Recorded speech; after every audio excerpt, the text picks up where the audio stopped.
नमस्कार दर्शकों, स्वागत है आप सभी का आपके अपने चैनल पर। जिसका डर था आखिरकार वही हुआ। जो चर्चाएं बिहार की राजनीति में चल रही थी कि नीतीश कुमार किसी भी वक्त एनडीए गठबंधन से अलग हो सकते हैं। नीतीश कुमार की अपनी रणनीति है, अपनी राजनीति है। जनता दल यूनाइटेड को नंबर 1 की पार्टी बनानी है। साल 2020 विधानसभा चुनाव में जिस जदयू को 3 नंबर पर ला दिया गया था, उस जनता दल यूनाइटेड को नंबर 1 बनाना है। और इसके लिए भारतीय जनता पार्टी से नीतीश कुमार की लगातार बार्गेनिंग की जा रही है। और तब से जब से लोकसभा सीट जनता दल यूनाइटेड ने भारतीय जनता पार्टी को मजबूत कर दिए हैं। देखिए, एक आंकड़ा आया था, एक सर्वे किया गया था कि लोकसभा 2024 के चुनाव में जनता दल यूनाइटेड कई विधानसभा सीटों पर लीड में रही है। तो इससे नीतीश कुमार को ऐसा लगा कि विधानसभा में जनता दल यूनाइटेड को बड़ा फायदा हो सकता है, इसका फायदा उठाया जा सकता है। नीतीश कुमार ने सीट शेयरिंग को लेकर दबाव बनाने शुरू कर दिए। नीतीश कुमार ने भारतीय जनता पार्टी से सीट ज्यादा से ज्यादा मांगनी शुरू कर दी। लेकिन बीजेपी तो बीजेपी है।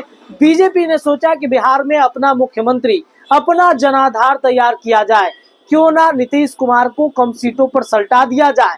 लेकिन नीतीश कुमार ने जिस तरीके से बिहार की राजनीति का पैटर्न सेट किया, नीतीश कुमार तेजस्वी यादव का कंधा इस्तेमाल कर रहे हैं, राष्ट्रीय जनता दल का कंधा इस्तेमाल कर रहे हैं, दबाव की राजनीति भारतीय जनता पार्टी पर लगातार बना रहे हैं। लेकिन बीजेपी ने भी ठान लिया है कि इस बार नीतीश कुमार की एक नहीं सुनेंगे। इस बार विधानसभा सीट में नीतीश कुमार को साइड रखेंगे, अपना मुख्यमंत्री बनाना है। अमित शाह का वो बयान याद कीजिए, जिस बयान के बाद बिहार की सियासत में भूचाल मच गया। नीतीश कुमार खामोश हो गए।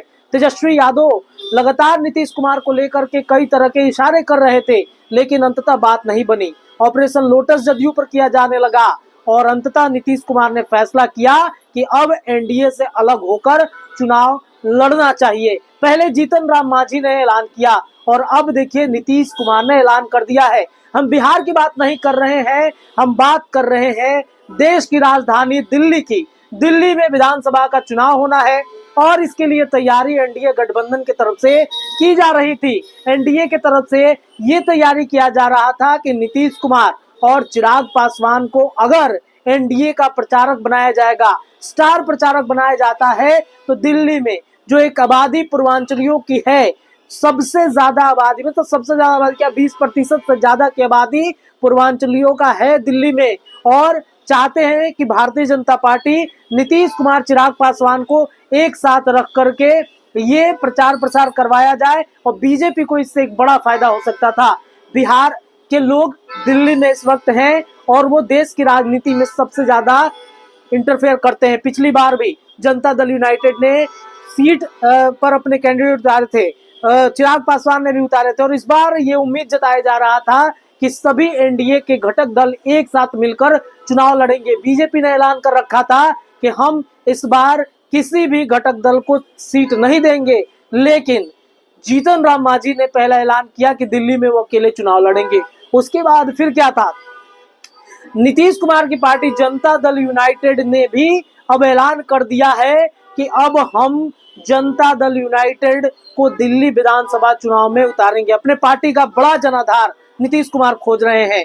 ये मन में चिराग पासवान के भी है कि दिल्ली में उनके पार्टी के कैंडिडेट उतारे जाए। लेकिन अब देखिए, नीतीश कुमार के बाद क्या चिराग पासवान भी अपना कैंडिडेट उतारेंगे? देखिए, भारतीय जनता पार्टी को एक बड़ा नुकसान झेलना पड़ सकता है नीतीश कुमार की वजह से, चिराग पासवान की वजह से, क्योंकि अगर ये दोनों अलग अलग चुनाव लड़ेंगे तो बिहारियों का एक बड़ा वोट छटकेगा भारतीय जनता पार्टी से।